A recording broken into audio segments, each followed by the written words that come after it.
We'll come to the next lecture under the title of controlling. The objective of this lecture is to give awareness to the students about the controlling process and its techniques. We will introduce with the following syllabuses: introduction, definition, the relation between controlling and other management functions, significance of control, steps in controlling, behavior implication of control, control and organizational factors, overcoming behavioral problems, controlling and management by exception, scope of control, and summary. This contents will be screened in this lecture.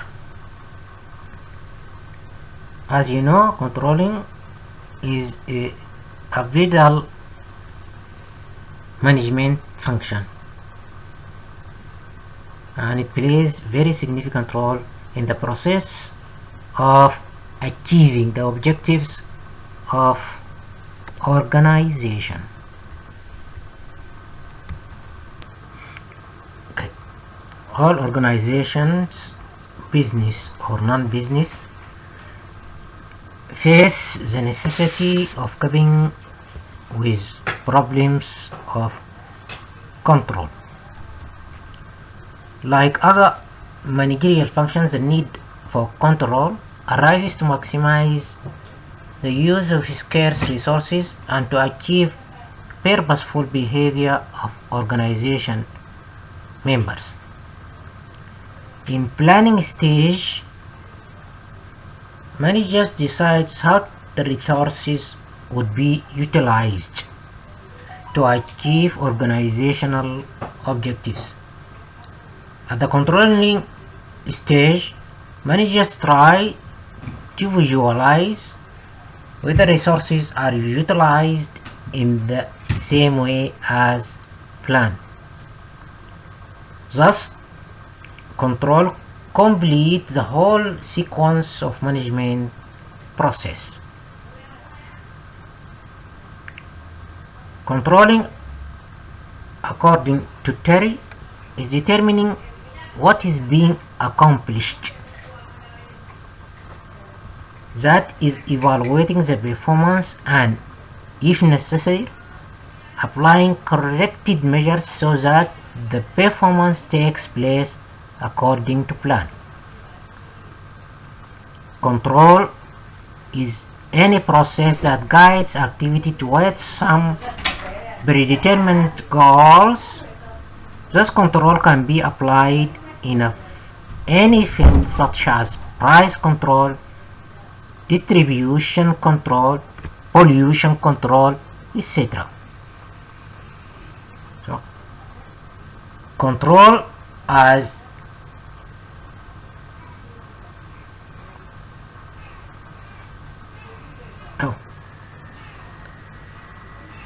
control as an element of management process can be defined as the process of analyzing whether actions are being taken as planned and taking corrective actions to make these to conform to planning. So, control process tries to find out the deviations between planned performance and actual performance, and to suggest corrective actions wherever these are needed.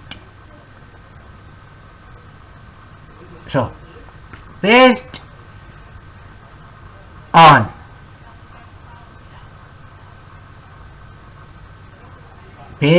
above mentioned definition, we will try to list in the following slide the main features of controlling as a basic function of management.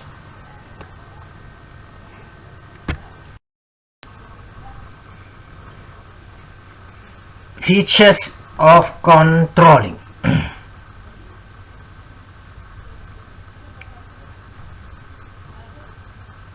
Control is forward-looking because one can control future happenings and not the past.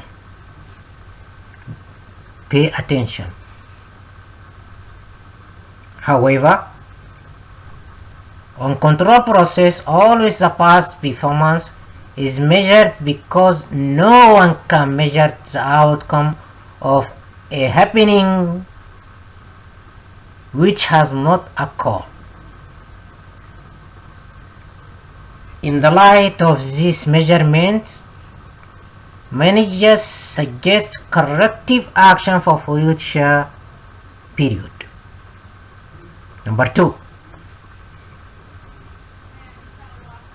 Controlled both an executive process and, from the point of view of the organizations of the system as a result.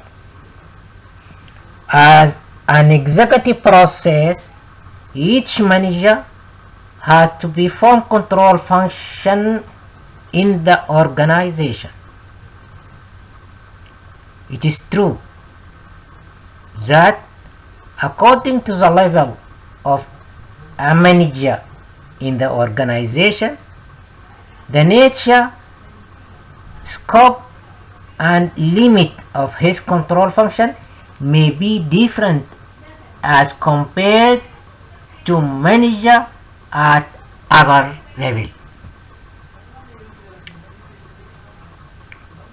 The word control is also preceded by an adjective to designate a control problem such as quality control, inventory control, production control, or even administrative control. In fact, it is administrative control which constitutes the most comprehensive control concept. All other types of control may be subsumed under it. Number 3. Control is a continuous process. The managerial control enables the manager to exercise control at the point of action. It follows a definite pattern and timetable, months after months and year after year, on a continuous basis. 4. A control system is a coordinated, integrated system. This emphasizes that although data collected for one purpose may be different from those with another purpose, this data should be reconciled with one another. In a sense, control system is a single system, but it is more accurate to think of it as a set of interlocking subsystems.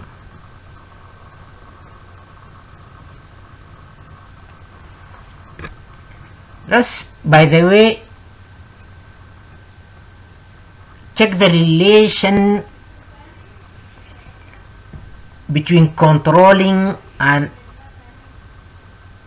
other managerial functions.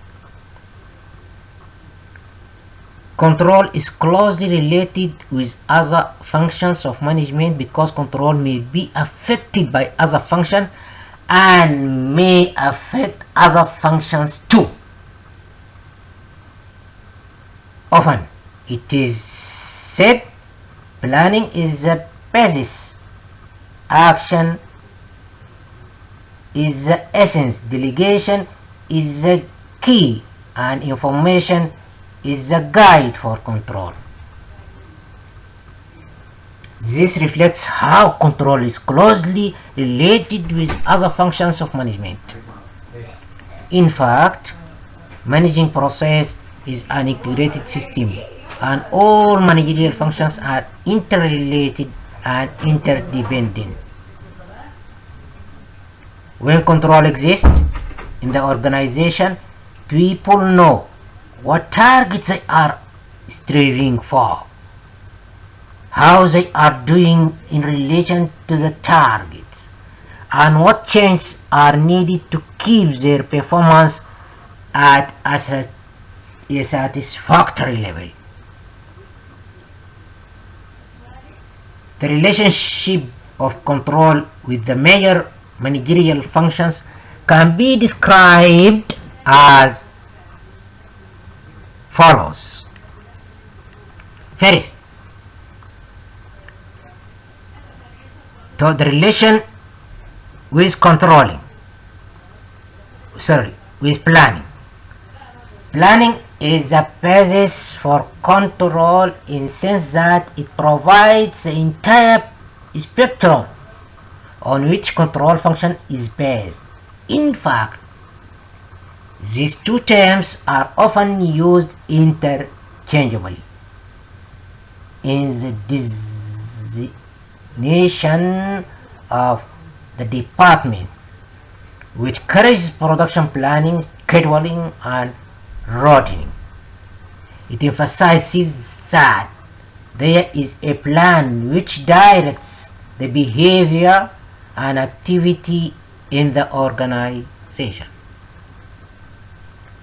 Control measures this behavior and activities and suggests measures to remove deviation, if any. Control further implies the existence of certain goals and standards. The planning process provides these goals. Control is the result of a particular plan, goals, or policies. Thus, planning offers and affects control. Thus, there is a reciprocal relationship between planning and controlling. Action number 2. Action as the essence. Control basically emphasizes what actions can be taken to correct the deviation that may be found between standards and actual results. The whole exercise of managerial process is taken to arrive at organizational objectives set by the planning process. For this purpose, actions and further actions are necessary. Each time there may be correction and change in the action depending upon the information provided by control procedure. Though it is not necessary that each time a corrective action is taken by control ensures the desirability of a particular action. This is important for organizational effectiveness, that in a real sense, control means action to correct a condition found to be in error, or action to prevent such a condition from arising, and is never achieved without having action as an essential step. Delegation as the key. Delegation is the key for control to take place, because control action can be taken only by the managers who are responsible for performance but who have authority to get the things done. A manager in the organization gets authority through delegation and relegation. It does not make sense to make someone responsible for achieving results without delegation him adequate authority. In the absence of adequate authority, a manager is unlikely to take effective steps for correcting the various deviations located in the process of analysis.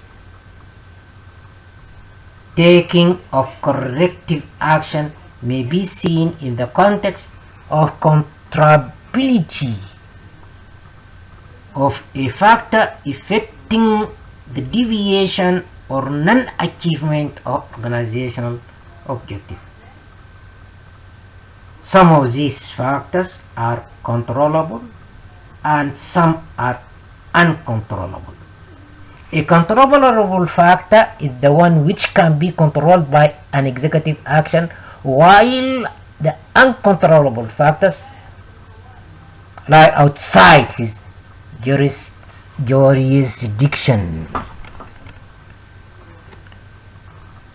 A manager's action is likely to be more effective if more factors are controllable by him.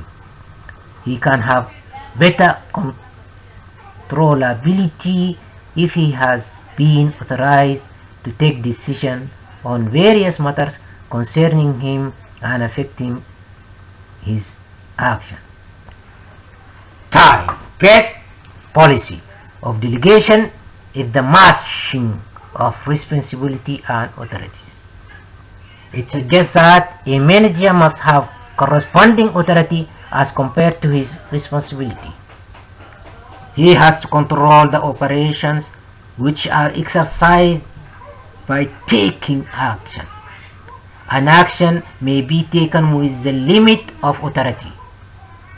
So, the only person who can directly control activities is the one who is directly responsible for them. This is the basic principle for effective organization. Information as the guide. Control action is guided by adequate information from beginning to the end. Management information and management control systems are closely interrelated. The information system is designed on the basis of control system. Every manager in the organization must have adequate information about his performance standards and how he is contributing to the achievement of organizational objectives. There must be a system of information tailored to the specific management needs at every level, both in terms of advocacy and timeliness.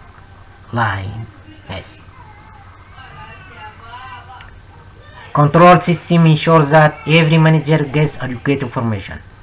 The criterion of adequacy of information for a manager is his responsibility and authority, that is in the context of his responsibility and authority, what type of formation a manager needs.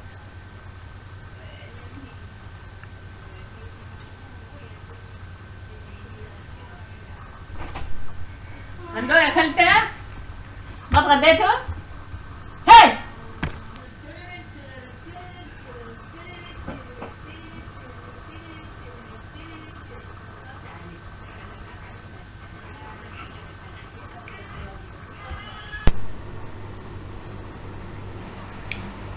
Okay, this slide presents the significance of controlling.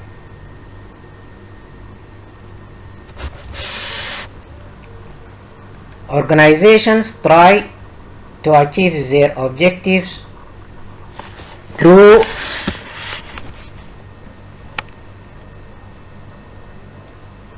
various activities or actions. From this point of view, all the objectives lead to the achievement of organizational objectives. However, the organization must also monitor whether they are achieving their objectives or not. Thus, control is an integrated action of an organization or managers.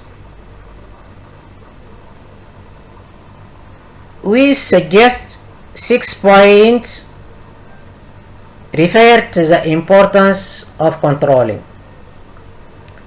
Adjustment in operations, policy verification, managerial responsibility, psychological pressure, coordination in action, and organizational efficiency. Let's break down each of mentioned points. Number 1, adjustments in operations. A control system acts as an adjustment in the organizational operations.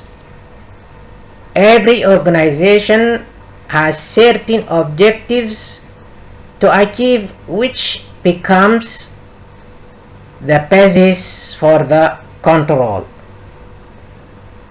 It is not only sufficient to have objectives, but also to ensure that these objectives are being achieved by various functions.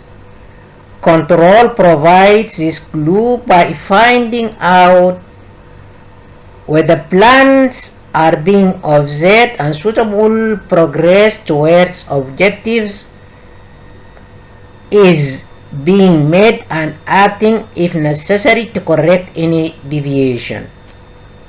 This may result into taking actions more suitable for the achievement of the organizational objectives. Number 2, policy verification. Various policies on the organization generate the need for control. For organizational functioning, managers set certain policies and other planning elements which later become the basis and reason of control. They become basis in the sense that organization performance is reviewed in this slide. They also become the reason for control, because through this an organization tries that its various individuals adhere to such framework. In this process, the organization and its management can verify the quality of various policies. Number 3, managerial responsibility. In every organization, managerial responsibility is created through assignment of activities to various individuals. This process starts at the top level and goes to the lower level. However, when a manager assigns some activities to his subordinates, he remains responsible for that portion of activities for their ultimate performance. It is quite natural that when a person is responsible for the performance of his subordinates, he must exercise some control of them. Thus, the control is required because of the very basic nature of the organization itself. In large organizations, many individuals contribute to the organizational objectives. For efficient performance, they arranged in hierarchy, forming superior subordinate relationship throughout the organization. Since each superior is responsible for the activities of his subordinates also, the control follows throughout the organization. Beginning at the top level, the only difference being nature and scope of control. Psychological pressure.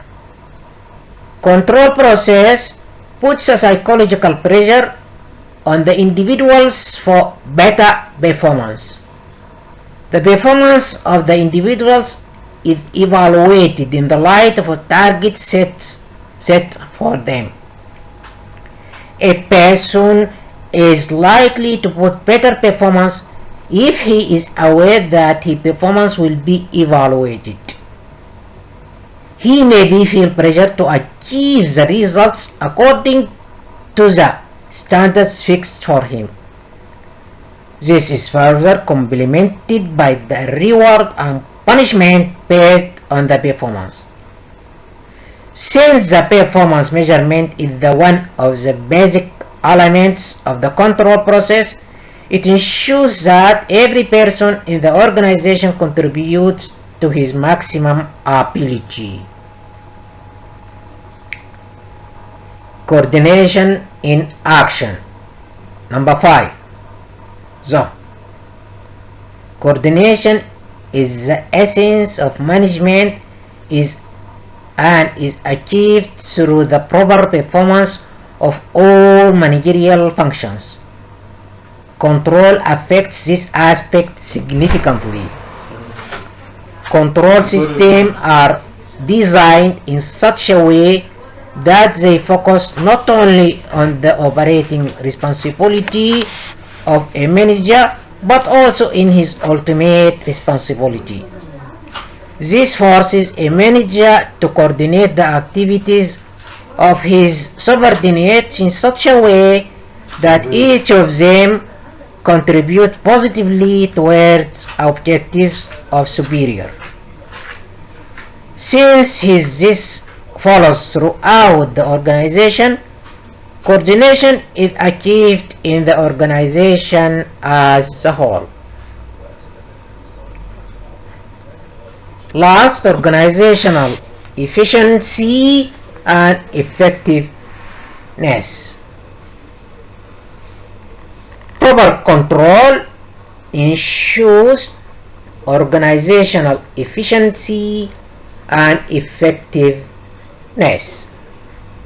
Various factors of control, namely making managers responsible, motivating them for higher performance, and achieving coordination in their performance, control ensures that the organization works efficiently. The organization also moves towards effectiveness because of control system. The organization is effective if it is able to achieve its objectives. Since control focuses on organizational effectiveness, Looking into the various roles that control system plays in the organization, the management should devise a control system which effectively meets the demands of organizations. The managers can do this if he is aware of the essential features of effective control system.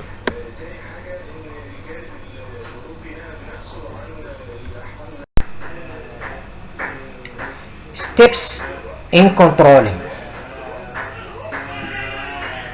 The various steps in controlling may broadly be classified into 4 parts: establishment of control standards, measurement of performance, comparison between performance and standards and the communication, correction of deviation from standard. Let's screen out the establishment of control standard. Every function in the organizations begins with plans, which are goals, objectives, or targets to be achieved. In this slide, standards are established,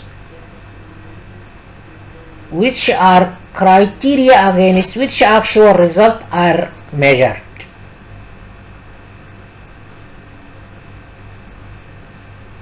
For setting standards for control purposes, it is important to identify clearly and precisely the results which are desired.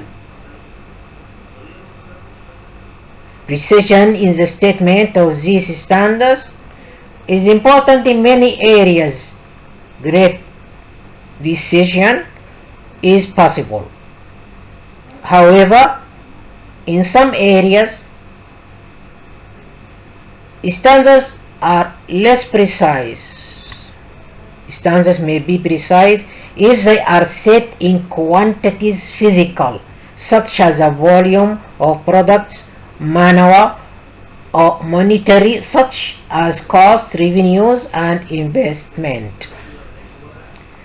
They may also be in other qualitative terms which measure performance.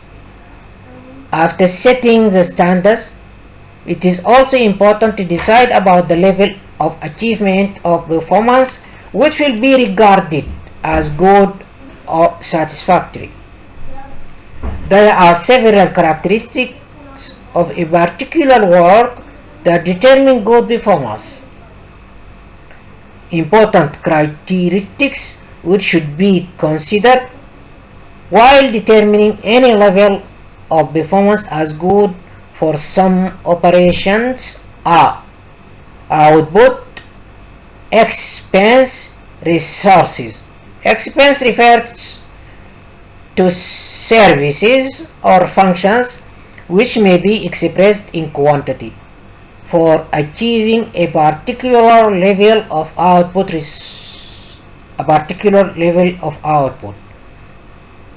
Resources refer to capital expenditure, human resources, etc. After identifying these characteristics, the desired level of each characteristic is determined. The desired level of performance should be reasonable and visible. The level should be or should have some amount of flexibility also, and should be stated in terms of range, maximum or minimum. Control standards are most effective when they are related to the performance of a specific individual, because a particular individual can be made responsible for a specific result. However, sometimes accountability for desired result is not simply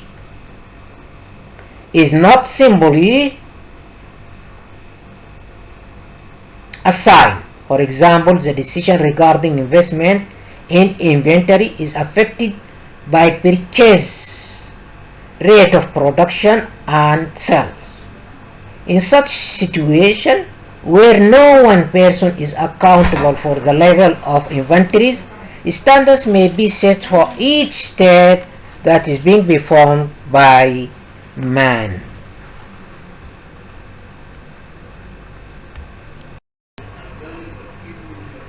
Step 2. Measurement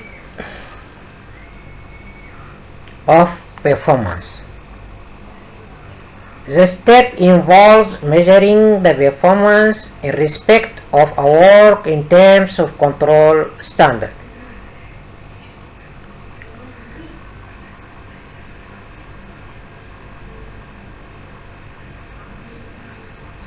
The presence of standards implies a corresponding ability to observe overhand the nature of existing condition and ascertain the degree of control being achieved. The measurement of performance against standards should be a future basis, so that the deviations may be detected in advance of the actual occurrence and avoided by appropriate action. Appraisal of actual or accepted performance become an easy task if standards are properly determined and methods of measuring performance, which can be expressed in physical and monetary terms, such as production units, sales volume, profit, etc., can be easily and precisely measurable. The performance, which is qualitative and intangible, such as human relations, employee morale, etc., cannot be measured precisely. For such purposes, techniques like psychological text and opinion surveys may be applied. Such techniques draw heavily upon initiatives, judgment, and experience, and these tools are far from exact. According to Drucker, it is very much desirable to have clean and common measurement in all key area of business. It is not necessary that the measurements are rigidly quantitative. In this opinion, for measuring tangible and intangible performance, measurement must be clear, simple, and rational. 2. Relevant. 3. Direct attention and efforts. 4. Reliable, self-announcing, and understandable, without complicated interpretation or philosophical discussion.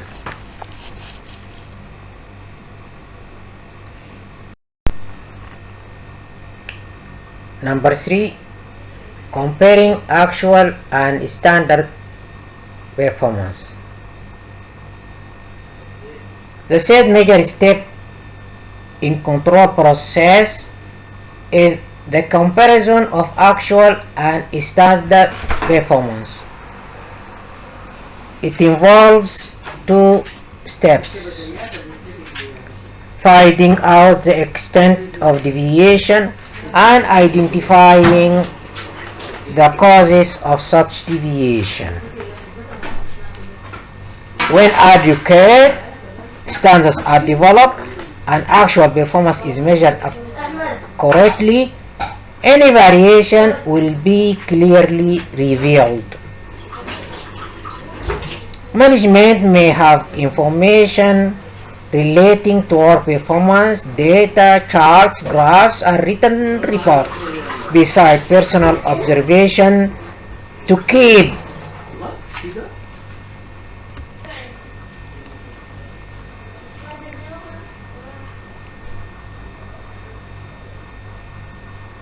such performance is compared with the standard one to find out whether the various segments and individuals of the organizations are progressing in the right direction.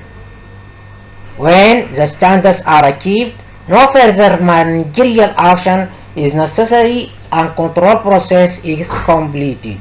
However, standards may not be achieved in all cases, and the extent of variation may differ from case to case.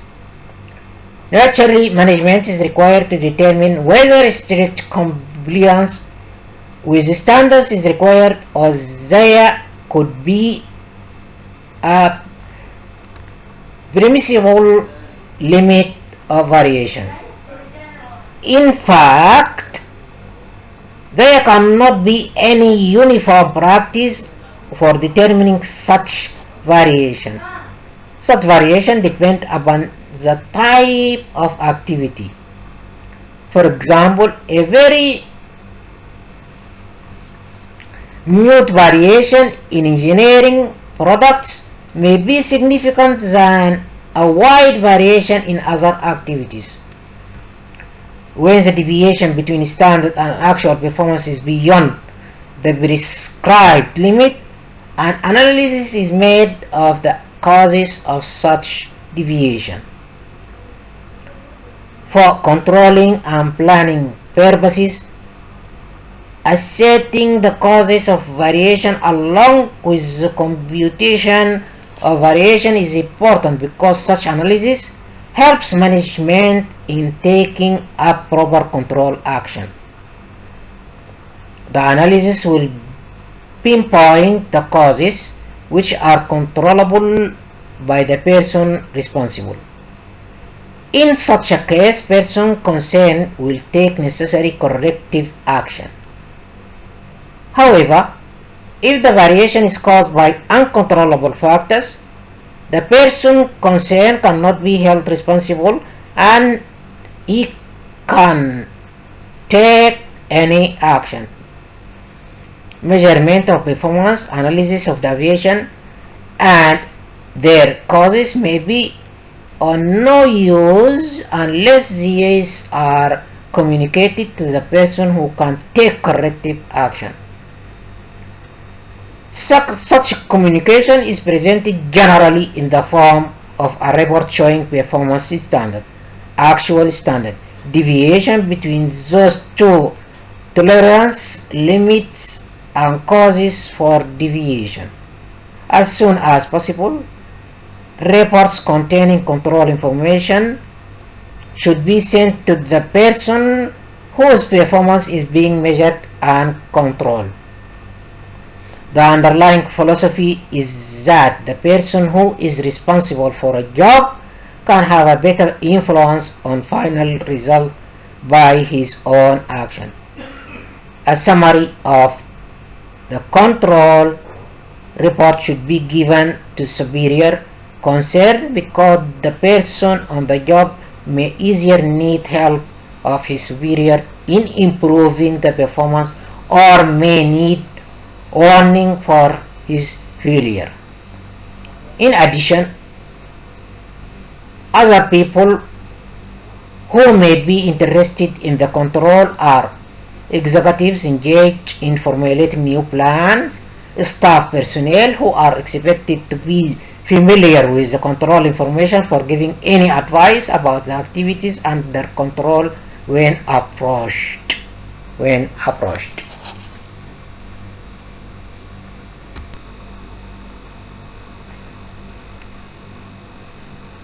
This is the last step in the control process, known as the correction of deviations.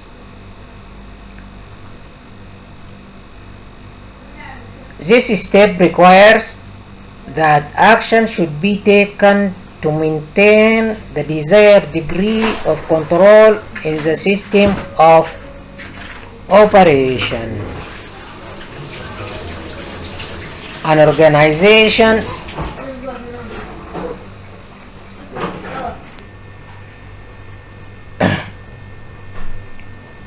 An organization is not a self-regulating system such as thermostat which operates in a state of equilibrium put there by engineering design. In business organization, this type of automatic control cannot be established because the state of affairs that exists is the result of so many factors in the total environment. Thus, some additional actions are required to maintain the control. Such control action may be review of plans and goals and change therein on the basis of such review. 2. Change in the assignment of tasks. 3. Change in existing techniques of direction. 4. Change in organization structure, provision for new facilities, etc. In fact, correction of deviation is a step in management control process which may involve either all or some of the managerial function. Due to this, many persons hold the view that correcting deviation is not a step in the control process. It is a stage where other managerial functions are performed. Kuntz and Nell have emphasized that the overlap of control function with the others merely demonstrates the unity of manager's job. It shows the managing process to be an integrated system.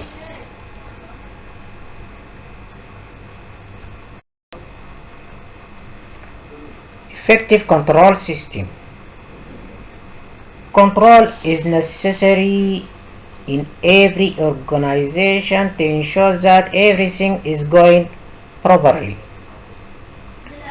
Every manager, therefore, should have an effective and adequate control system to assist him in making sure that events conform to plans.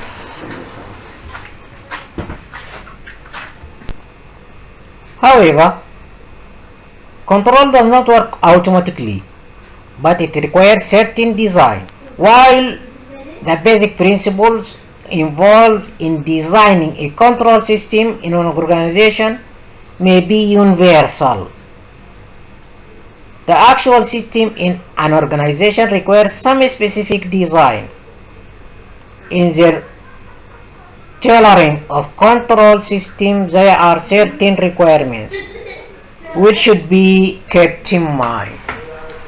Now, let's see some principles of effective control system. We selected 10 principles, essential principles or essentials, reflecting organizational needs, forward-looking, promptness in reporting deviation, pointing out exceptions at critical points, objectives, flexible, economical, simple, motivating, and last reflecting organizational patterns. Let's see. Reflecting organizational needs. What about this principle? All control systems and techniques should reflect the job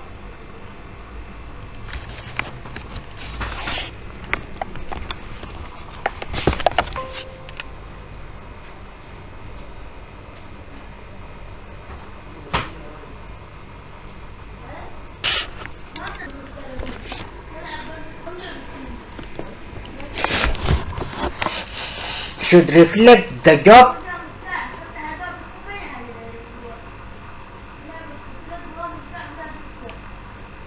they are to be performed. There may be several control techniques which have general applicability, such as budgeting, costing, etc.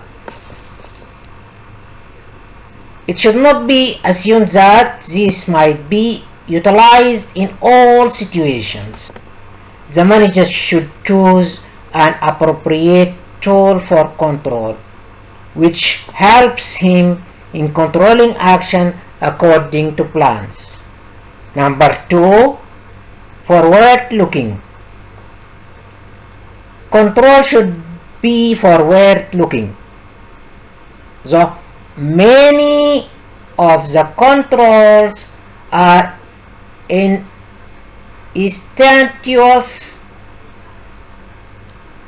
They must focus attention as to how future action can be confirmed with plans. In fact, the control system should be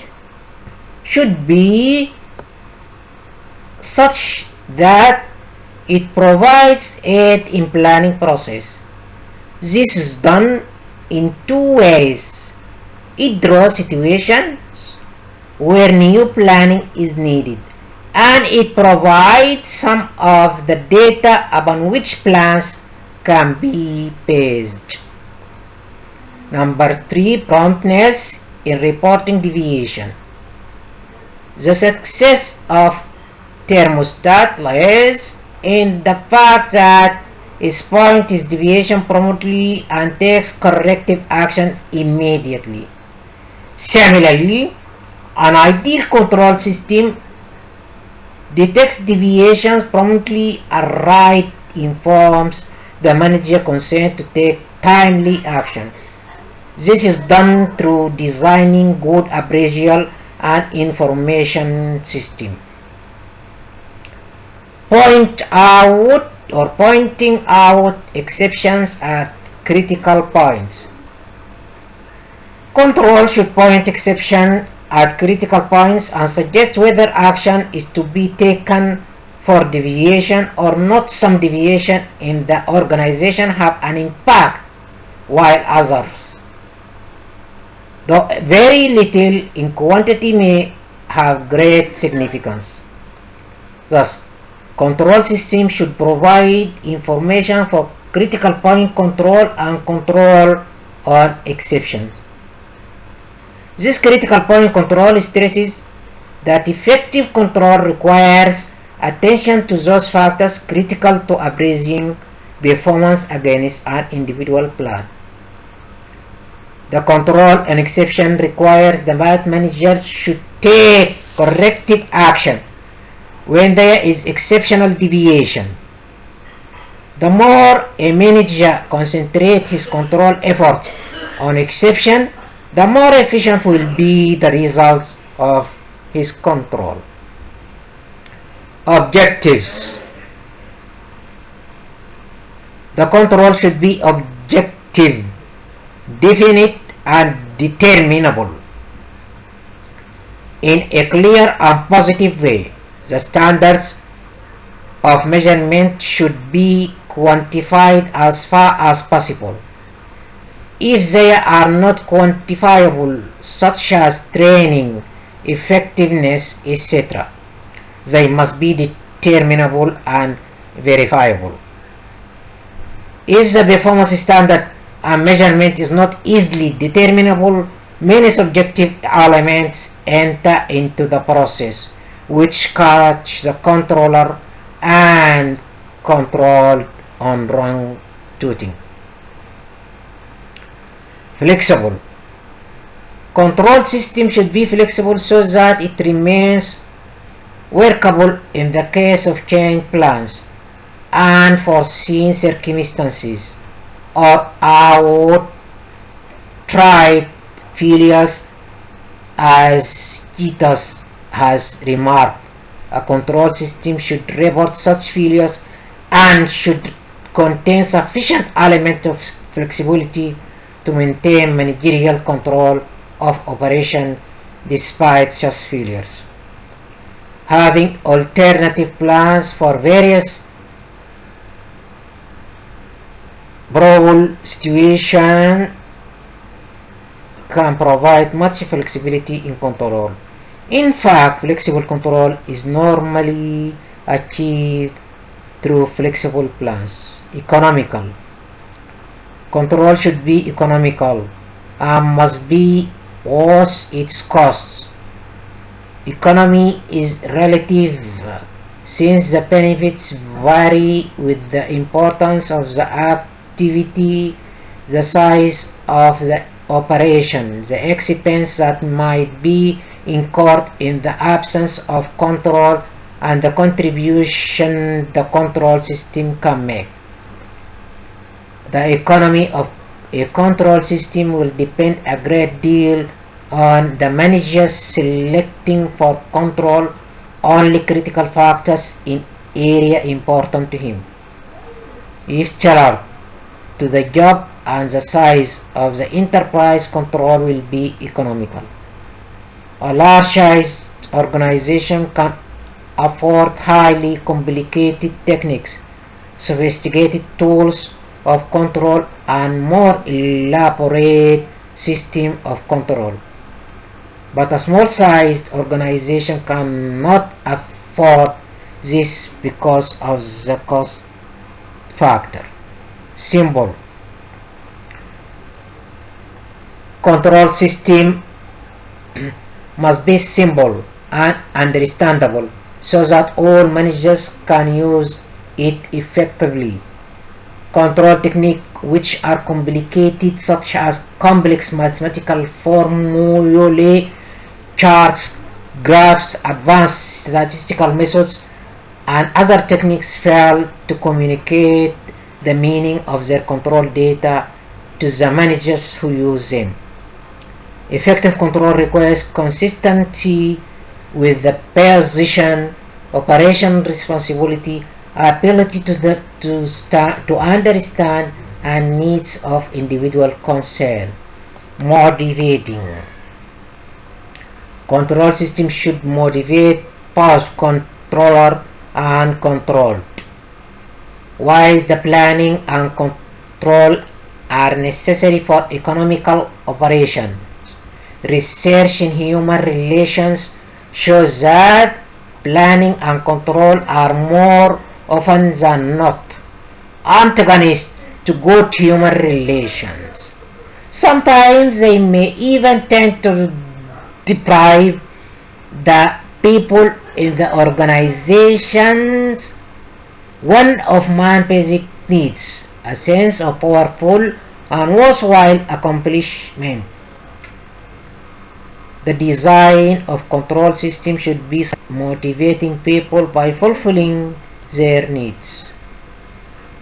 Reflecting organizational pattern. The control should reflect organizational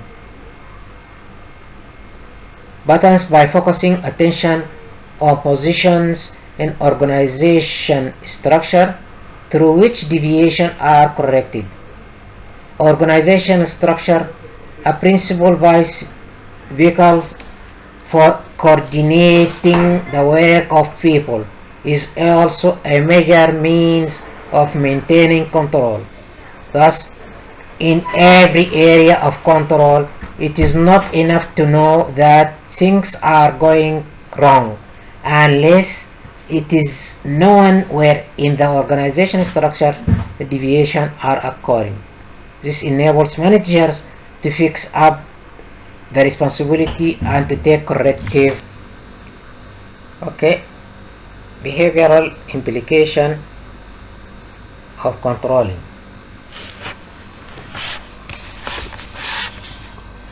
Control should aim at satisfying the needs of the members of the organization.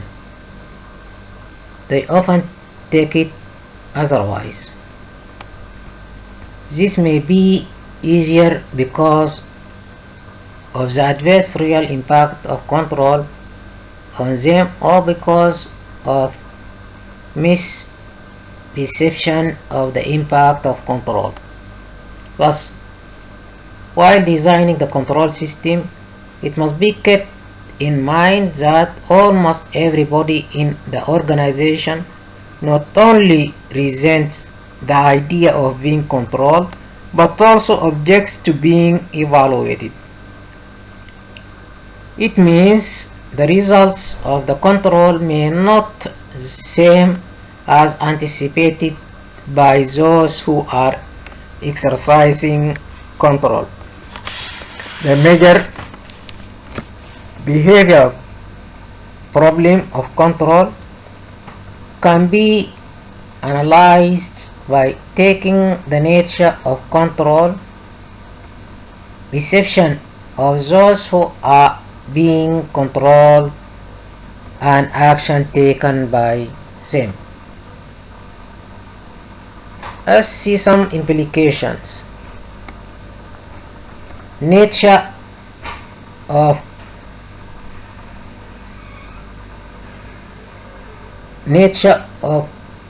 control. Control often puts pressure for engaging in desirable behavior by those who are subject to control. The basic question is, will they not behave in desirable way if there is no control?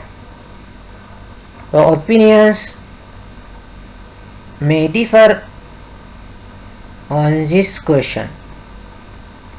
Often it is recognized that people engage in that behavior which provides them satisfaction, whether control or no control.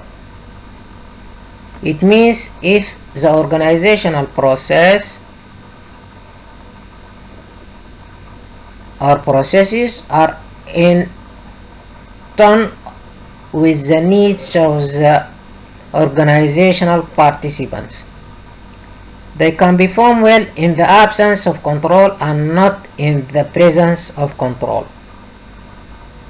Behavioral scientists have concluded that people try to be self-actualized, but the basic problem which comes in the way is provided by the organization itself.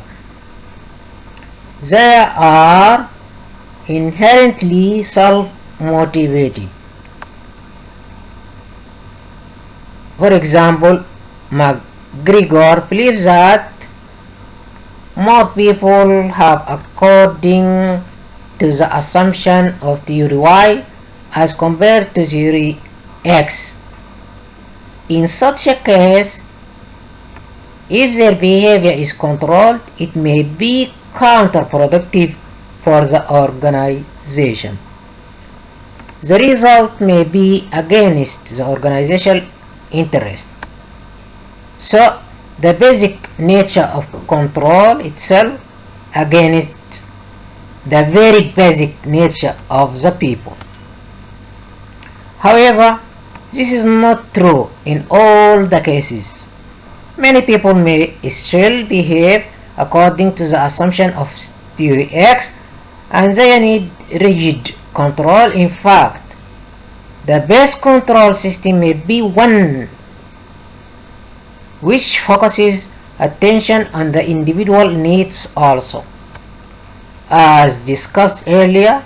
Otherwise, if will provide more behavioral problem and may be detrimental to the organizational itself.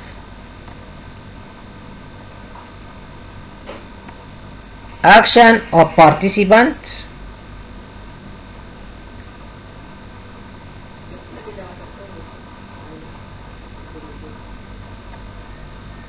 Well, participants in most of the cases resist control attempt. They will try to escape from the pure view of control and may take several actions. 1.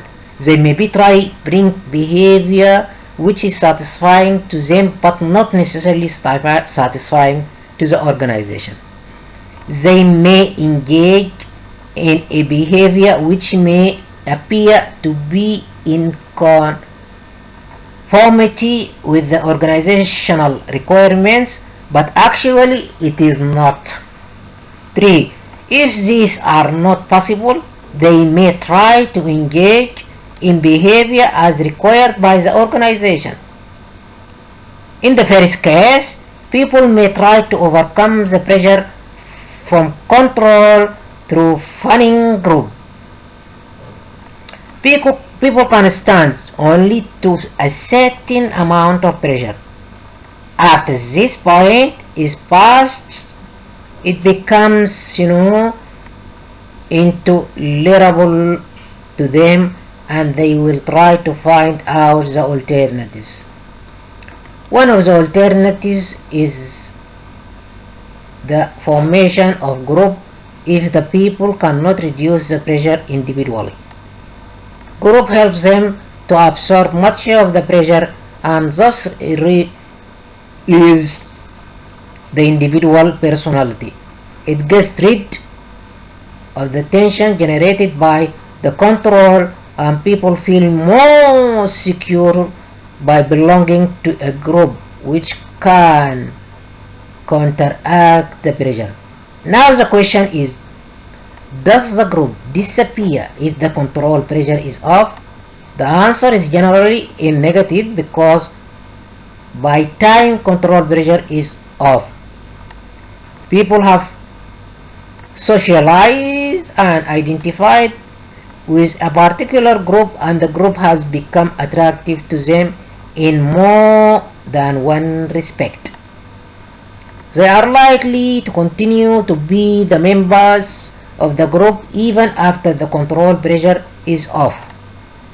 Another alternative overcoming the pressure of control is that an individual solves it at his own level. This happens more so if control pressure affects only a few individuals.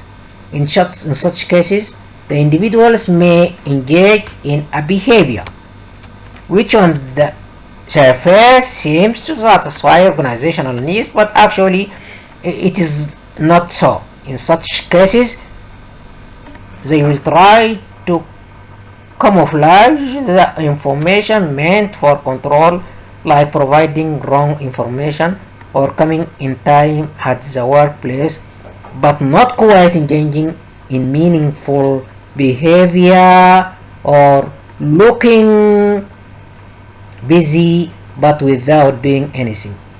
This situation is also quite counterproductive.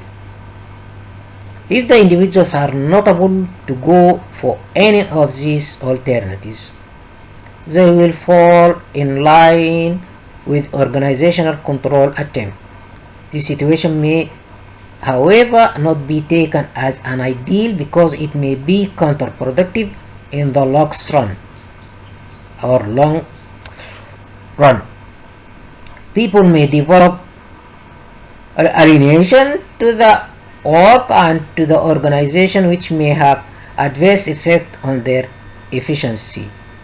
Organization in such cases may lose not only the efficiency of their members but them also.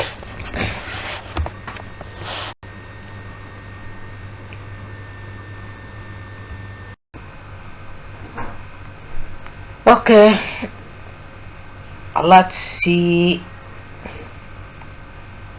what is the relationship, indicate the relationship between control and organizational factors. The behavioral implication of control as elaborated above do not mean that control should not be applied in the organization. In fact, control has many positive aspects as discussed earlier. The basic necessity is that it should the participants to make it more effective. From this point of view, it is imperative that various organizational phenomena should be analyzed which affect the control system. Though there are many such organizational factors and people are engaged in finding out the answer of this basic question, how people can be better controlled for organizational effectiveness. The main factors related directly to control, organizational factors. 1. Organizational rules and procedures. 2. Perception formation. 3. Organizational communication. And last, motivational dynamics. So we are going to select each of these factors and detail them. Organizational rules and procedures.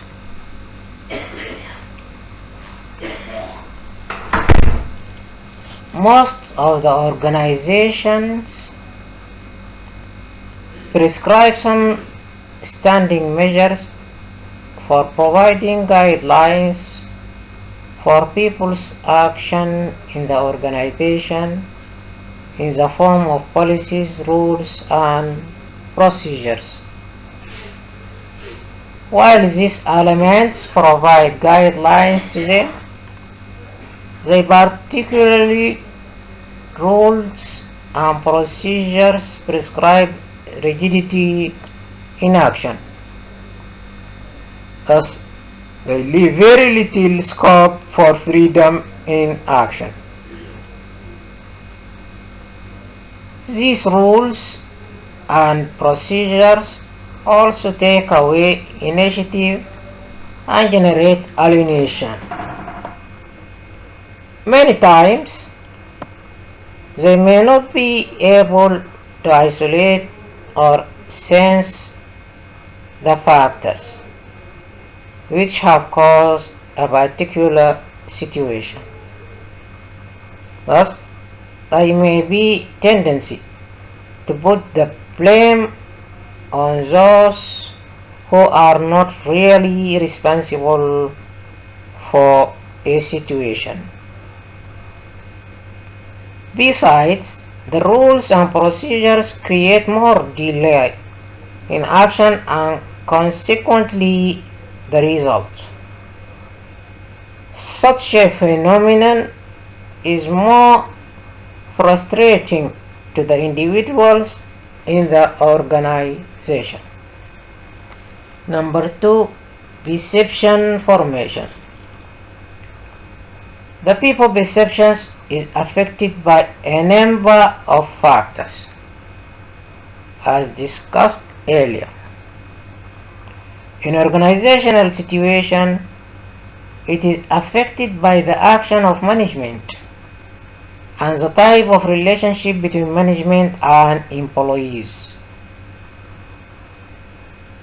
The perception of people towards control is a major factor in determining the response to it. Thus, if the perception of people about the control attempt is based on sound organizational climate, mutual trust and belief, there is more likelihood of getting favorable and better response from them. On the other hand, if it is based on general distrust, fear, or suspicion, there is always the people resist a possibility that control attempt.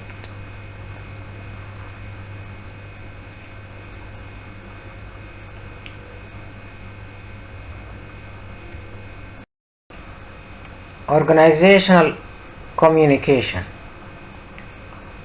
The organization has to design a communication network for carrying the control. Information passed downward and upward. Through the downward communication, a superior sends the information about what subordinate is expected to do. The upward communication is used to get control information from subordinates. That is what they have done.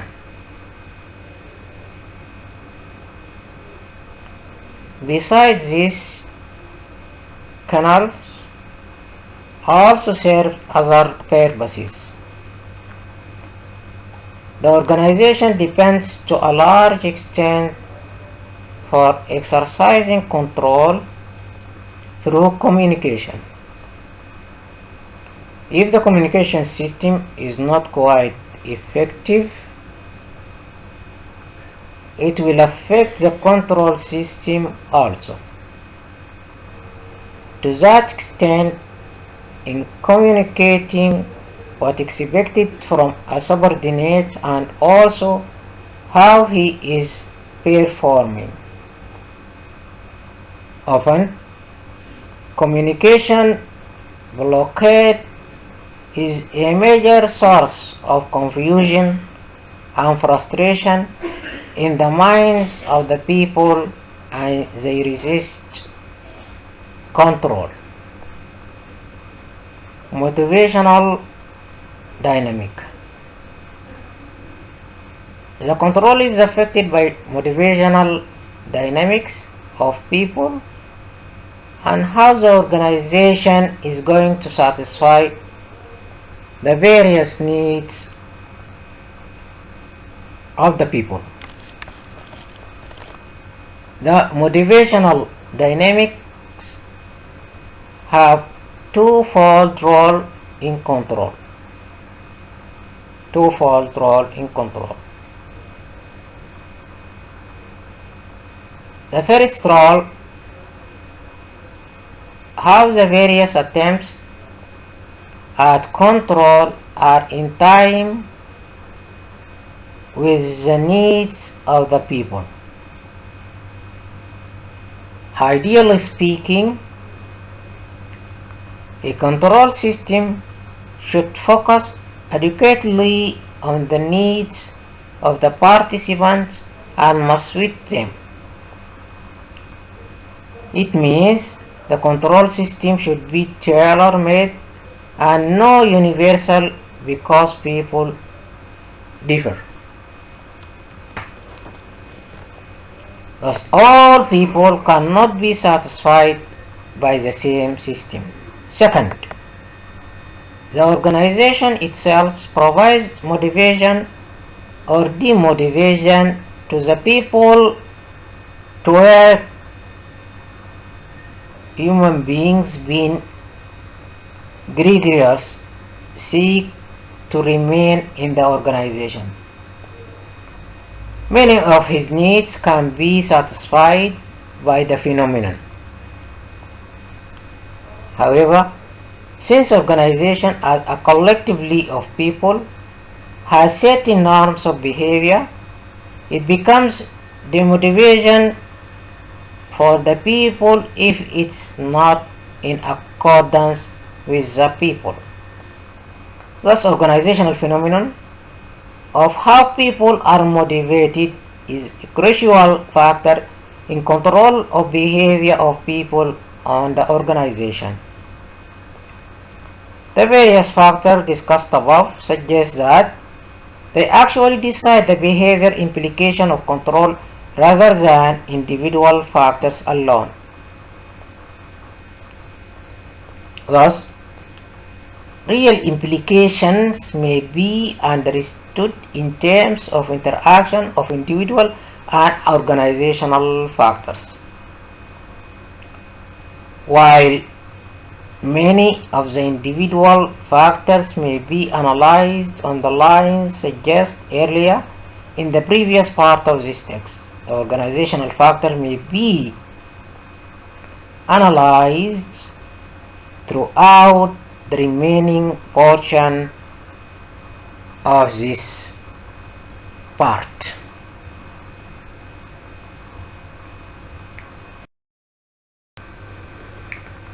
Overcoming behavioral problems. Though there are many approaches for overcoming behavioral implications of control because of the various factors involved in this basic issue. Here a few important are mentioned in brief. As far as possible, direct hierarchical pressure should be avoided. This problem can be overcome by structural arrangement. 2. Management should build communication network based on open and two-way communication. This is the problem of communication in the organization. 3. Management should build cooperation through participation. This problem related with setting right organizational climate. For obtaining coordination and cooperation in control, group processes must be strengthened. This is the problem of group dynamics. 5. Management should reinforce both economic and non-economic needs of the people. This is the problem of motivation. 6. Management should have long-term perspective in designing control system so that frequent and abrupt changes do not take place. This is a problem related with organizational planning and control. Many of these issues are being described in this part of text, while many others have already been discussed in the previous parts, and many others will be discussed in other parts of this text. So, what about the controlling and management by exception? Let's highlight briefly controls for efficiency and effectiveness is to make sure that they are designed to point out exception. In other words, by concentrating on exceptions from plant performance controls based on the time honored exception principles allow managers to detect those places where their attention is required and should be given. This implies the use of management by exception, particularly in controlling aspect. Management by exception is a system of identification and communication that signals to the manager when his attention is needed. From this point of view, management by exception can be used in other management processes. Also, its primary focus revolves around control. Now, management by exception has 6 basic ingredients. Measurement assign values to past and present performance. 2. Projection analysis those measurements that are meaningful to organizational objectives and extends them into future expectation. 3. Selection involves the criteria which management will use to follow progress towards organizational objective. 4. Observation stage of management by exception involves management measurement of current performance so that managers are aware of the current state of affairs in the organization. Comparison stage makes comparison of actual and planned performance and identify the exceptions that require attention and report the variance to management. Decision making prescribes the action that must be taken in order to bring performance back into control or to adjust expectations to reflect changing conditions or to exploit the opportunity. Here are some benefits of management by exception. Management by exception saves executives time because they apply themselves on fewer problems, which are important. Other details of the problems are left to subordinates. It concentrates executives' effort on major problems instead of spreading managerial attention across all sorts of problems. It's placed selectively where and when it is needed. It facilitates better delegation of authority, increases span of management, and consequently provides better opportunities for self-motivated personnel in the organization. Management by exception makes better use of knowledge of trends, history, and available business data. It identifies crises and critical problems and thus avoids uninformed, impulsive pushing of the panic button. Management by exception provides qualitative and quantitative yardsticks for judging situation of people. Also, it enhances the degree of communication between different segments of an organization.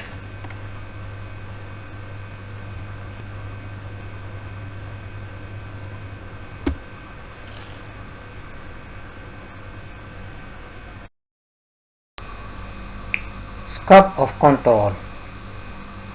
This scope will cover control over policies, our organization, our personnel, our control on wage and salaries, our costs, our methods and manpower, our capital expenditure, our service departments, our line of products, our research and development, our foreign operations, control our external relations, and our all control.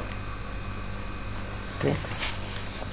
For effective control, It is important to know what are the critical areas where control would be exercised. The identification of these areas of control enhances the management. To do what?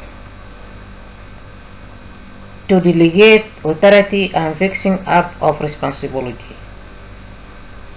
To reduce burden of supervising each activity in detail. To have means of securing satisfactory result. So controls are needed in every area where performance and result directly and vitally affect the survival and prosperity of the organization. These areas need to be specifically spelled out. The following discussion points out the problems and methods of control in each major areas. Controls over policies. Policies are formulated to govern the behavior and action of personnel in the organization. These may be written or otherwise. Policies are generally controlled through policies manuals, which are generally prepared by top management. Each individual in the organization is expected to function according to policy manuals. Control over organization. Organization charts and manuals are used to keep control over organization structure. Organization manuals attempt at solving organizational problems and conflicts, making long-range organizational planning possible, enable rationalization of the organization structure, helping in proper designing and clarification of each part of the organization, and conducting the periodic check of facts about organization practice. Control over personnel. Generally, personnel manager or head of the personnel department, whatever his designation may be, keeps control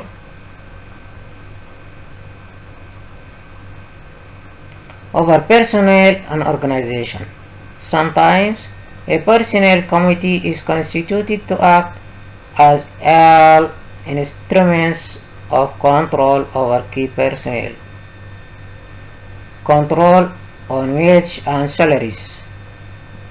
Control over or on wage and salaries are done by having program of job evaluation and wage and salary analysis. These functions are carried on by personnel and industrial engineering departments. Often wage and salary committee is constituted to provide help to these departments.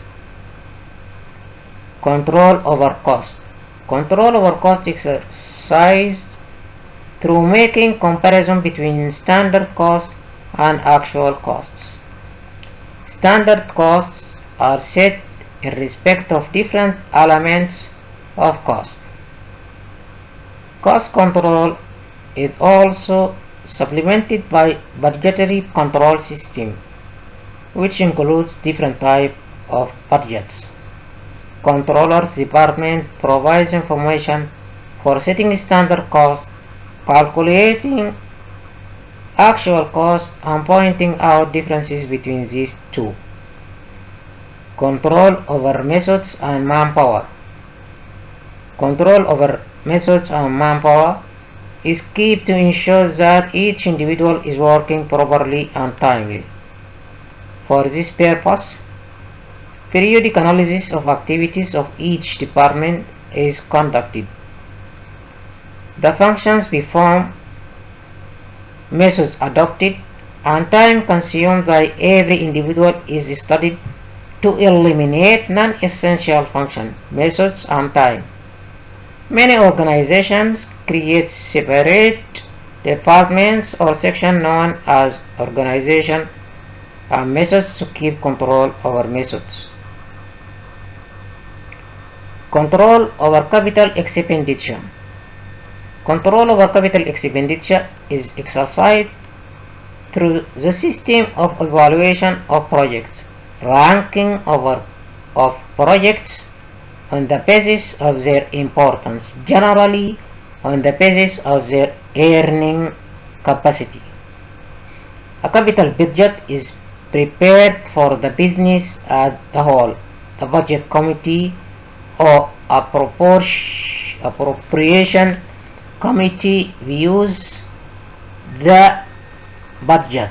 For effective control over capital expenditure, there should be a plan to identify the realization of benefits from capital expenditure and to make comparison with anticipated results. Such comparison is important in the sense that it serves as an important guide for future capital budgeting activities. Control over service departments. Control over service departments is effected easier through budgetary control within operating departments or through putting the limits upon the amount of service an individual department can ask, or through authorizing the head of service department to evaluate the request for service made by other departments and to use his direction about the quantum of service to be rendered to a particular department. Sometimes a combination of these methods may be used. Control over line production, sales, and research department exercise control over line of product. The committee controls through studies about make needs. Efforts are made to simplify and rationalize the line of products. Control over research and development. Control over research and development is exercised in two ways: by providing a budget for research and development and by evaluating each project keeping in view saving, sales or profit potentialities. Research and development, being a highly technical activity, is also controlled indirectly, improving the ability and judgment of the research staff through training programs and other devices does this. Control over foreign operations. Foreign operations are controlled in the same way as domestic ones. The tools and techniques applied are the same. The only difference is that the chief executive of foreign operations has relatively of external relation. The public relations departments regulates external relations. These departments may prescribe certain measures to be followed by other departments while dealing with external parties. Overall control. Control over each segment of the organization contributes to overall organizational control. However, some special measures are devised to exercise overall control. This is done through budgetary control, project profit and loss account, and balance sheet, integrating and coordinating budgets prepared by each segment. Prepare a master budget. The budget committee reviews budget acts as an instrument for all control. Profits and loss account and a balance sheet are also used to measure the overall results.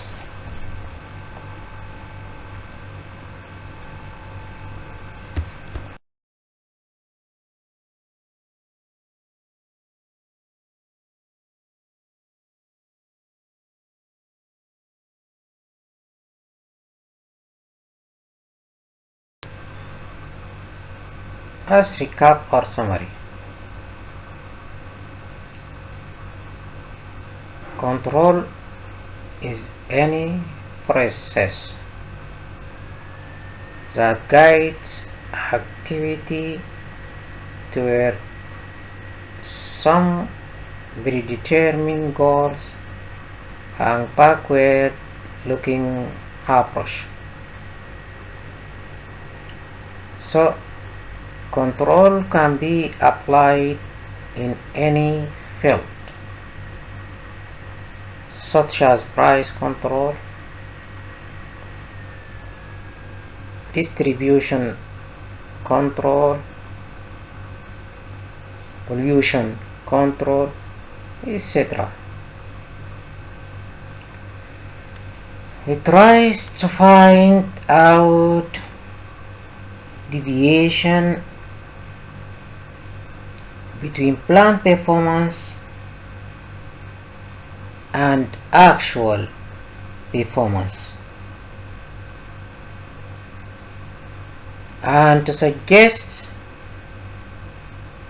corrective actions wherever and whenever this needed. This is the syrup of controlling. So controlling is determining what is being accomplished, that is evaluating the performance and, if necessary, applying corrected measures so that the performance takes place according to plan. That's why we have time we make stress on that control forward looking, because one can control future happenings and not the past. However, in control process, always the past performance is measured, because no one can measure the outcome of happenings which has not occurred.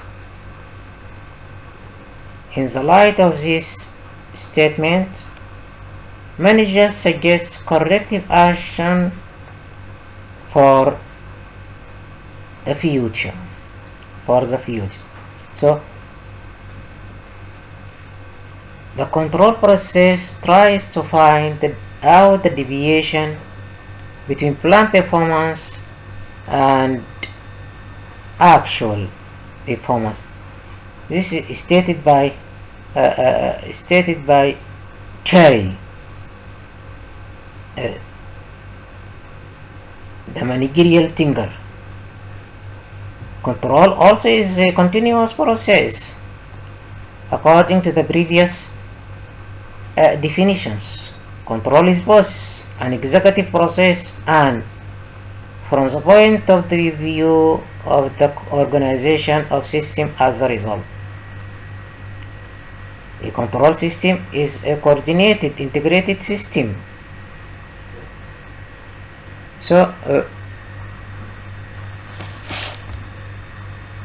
this is our recap to evaluate or to remind you about the previous statements and various definitions and interrelationship between controlling and other managerial functions.